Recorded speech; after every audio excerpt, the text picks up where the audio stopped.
Crystal Points of View. Si Abby, kinuha ni Lindsay ang martilyo niya. Madali siyang umakyat sa hagdanan upang sumaklolo. Sandali lang. Napatigil ako sa pagkilos at lumingon kay Chris. Huwag tayong umakyat. Mamaya baka trap to ng killer. Pero si Abby, giit ni Lindsay, pababayaan natin siya dahil sa baka mo. Pinandilatan siya ni Grace. Paano kung lahat tayo mamatay? Isusugal mo yung buhay natin tatlo para lang sa isa. Huwag ka ngang selfish, sigaw ni Lindsay. Hinigit ko ang kamay ni Lindsay. Tara na, puntahan natin si Abby.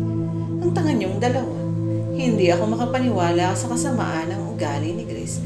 Oo, gusto kong makaligtas at mabuhay. Pero hindi yata maaatim ng konsensya ko na pabayaan at panoorin lang na mamatay ang isa pa sa amin. Tila umiikot ang paligid. Hindi namin alam kung saang pinto papasok. Abby, paulit-ulit namin siyang tinatawag. Pero wala kaming nakuhang sagot. Ni hindi na ulit siya sumigaw. Kinakabahan ako. Hindi kaya patay na siya. Napailing ako. Oh, glad. Please no. May nakita akong nakasulat na letter X sa dulong kwarto. Lindsay. Nanlaki ang mga mata ni Lindsay. Kinalampag niya ang pinto. Abby, may narinig kaming parang umuungol. Yung susi, kukunin ko lang. Wala na tayong oras. Hinampas ni Lindsay ng martilyo ang lock ng pinto. Hindi nyo alam ang pinapasok nyo. May trap sa loob. Hindi namin pinakinggan si Grace. Nang masira ang lock, ay buong pers ang itinulak ni Lindsay ang pinto. Ang bilis ng mga pangyayari. Nahigit ng taling nakakonekta sa pinto ang silyang tinutungtungan ni Abby. The next thing I know, nakabitin na ang leg ng kaibigan namin sa matulis na alambre. Abby's points of view. Unti-unting nag-adjust ang mga mata ko sa dilim. Nakita kong may lubid na nakatali sa pinto na nakakonekta sa bangko na tinutungtungan ko. Napalunok ako. Mukhang alam ko na ang mangyayari kapag may nagbukas ng pinto. Naluluha ako sa frustration. Napakadaya naman ang killer. Sinisigurado niyang mamamatay ako. Tinatawag nila ang pangalan ko. Ni hindi ko alam kung hihingi ba ako ng tulong dahil sa oras na pumasok sila sa pinto ay mamamatay ako. Ano ba ang gagawin ko? Naaninag ko ang liwanag na sumisilip sa bintana. Tama, pwede silang dumaan sa bintana. Kung paano ay hindi ko pa maisip sa ngayon. Pero kung sa bintana sila dadaan, hindi mahihigit ang tali. Narinig kong hinahampasan nila ang kung ano man ang pinto. Kailangan ko silang mapigilan. Ngunit pulos ungol lang ang nagawa ko dahil sa duct tape sa bibig ko. Abby, tuluyan ang nahila ang bangko. Nagpupamiglas na ang mga paa ko. Tumatagas na ang dugo ko sa pagbaon ng tusok ng alambre sa leeg ko. Nagkakagulo sila. Hindi ko na alam kung paano nila ako naibaba. Kinalong ako ni Lindsay. Umiiyak siya habang humihingi ng tawad. Gusto kong punasan ang luha niya. Pero di na ako makakilos. Nalulunod na sa dugo ang baga ko. Malansa sa pakiramdam ang lasang kalawang. Bulwak na lang ng bulwak ang dugo ko. Lindsay points of view. Kinandong ko si Abby. Sinubukan kong impitin ang sugat pero umaagos na ang dugo sa leeg niya. Walang tigil ang luha ko. Sa kagustuhan kong iligtas siya ay lalo pa siyang napahamak. Kung hindi ko siguro itinulak ang pinto, baka may nagawa pa kaming ibang paraan. Patawarin mo ako, Abby. Hindi ko sinasadya. Inangati ang kanyang kamay na para bang sinusubukan akong patahanin. Hinawakan ko yun saka inilagay sa pisngi niya. Pinilit kong di humigpit. Nag-isip ako ng mga magagandang bagay na pwede kong ipabaon sa kanya. Naalala mo ba nung high school? Palagi kang may dalang clip. Iniipit mo yun sa buhok ko. Madalas pa nga'y tirintas. Minsan yung may palong. Pero paborito ko talaga yung pigtails. Napakagatlabi ako sa kabipigil ng iyak. Kasi tuwing recess at vacant period ay gumagala tayo sa school. Sinasamahan mo akong magpa-cute sa mga crush ko. Naglighten up ang mukha ni Abby. Nangingiti rin siya sa mga simpleng ngunit masasayang ala-ala na iyon. Hanggang sa di na siya gumalaw kahit dilat ang mga mata niya. Hindi ko na napigil ang emosyon ko. Niyakap ko siya ng mahigpit. I'm so sorry, best friend. Grace points of view. Hindi ba sinabi ko na nga sa inyong trakto, sugod kasi kayo ng sugod. Kung hindi daw ng kalahating tanga itong sina Lindsay at Crystal, nasan ba ang utak nila? Nasa puwet. Ilang beses ko silang sinabihan pero hindi marunong makinig. Pati katapos ngayon iiyak-iyak sila. Shut up, Grace. Wala nang ibang masabi si Crystal sa akin. Hindi pa niya maamin na namatay si Abby dahil sa kabobohan nila. Bigla akong kinilabutan at kinabahan. Napalunok ako.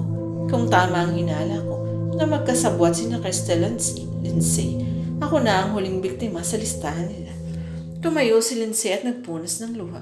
Tama naman si Grace. Kasalanan ako kung bakit namatay si Abby. Hinaplos naman ni Cristel sa likod nito. Huwag mong sisihin ang sarili mo.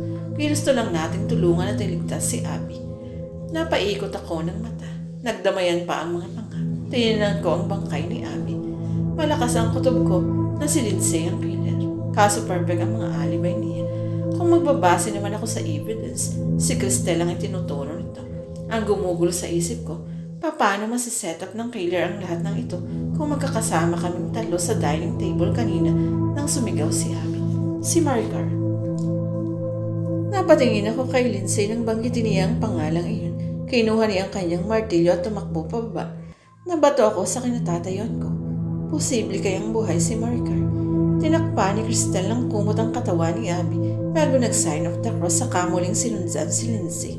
Wala ako sa sarili ng bumaba kahit ako ay nalilito na. Parang sasabog ang utak ko.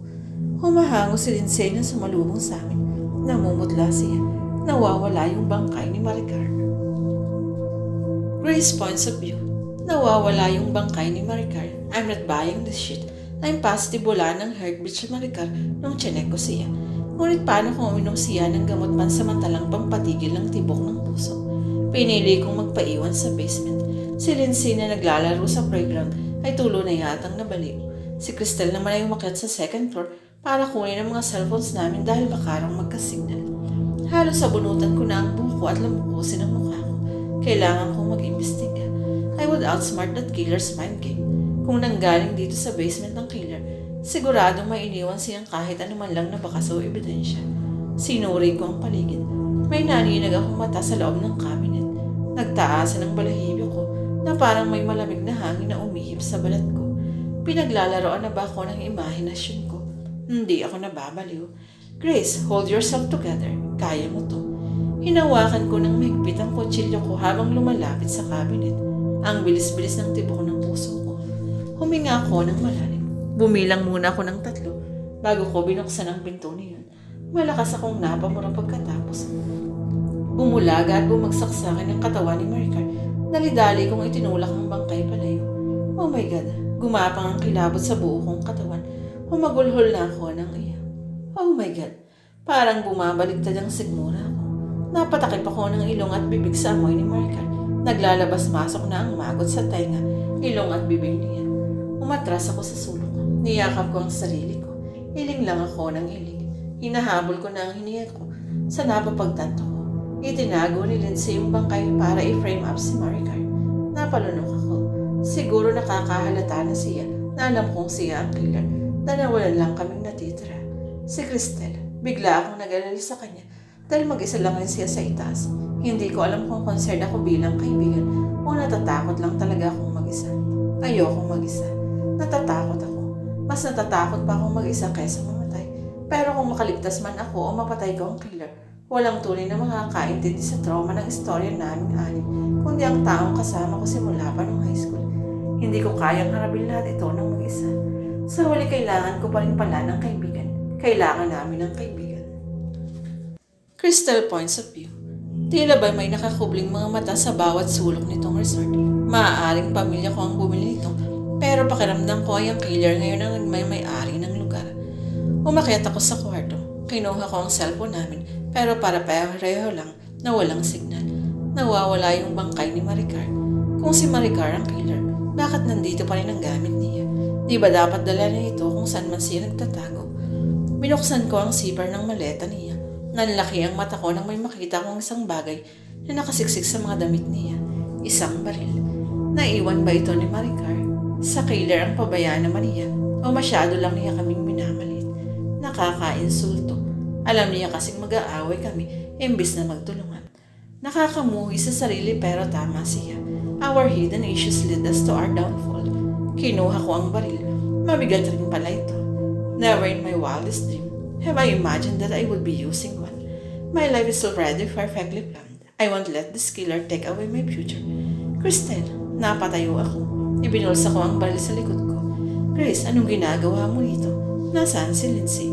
Makinig ka. Si Lindsay ang killer. Lindsay points of view. Patalon-talon akong naglakad papunta sa playground habang bitbit ang voodoo doll ko. Ibinukas ko ang mga braso ko sa ere saka umikot. Nakangiting nilanghap ko ang simoy ng hangin. Nanood sa ilong ko ang amoy ng malansang dugo at sariwang mga bangkay. What a breath of fresh air. Huminga ako ng malalim. Everything is falling wonderfully according to plan. I'm going to win this bloodbath. Inilibot ko ang paningin ko sa resort. 1 week ago, pumunta ako dito para pag-aralan ng buong lugar at mapaghanda ng plano ko. Umupo ako sa swing. Nangangalahati na kami. Hindi pa nila mahulaan ako yung killer. Sana pagbalik ko sa loob, alam na nila. Napapagod na ako sa kama madali kapag pinapatay ko sila. Hindi tuloy ako masyadong enjoy.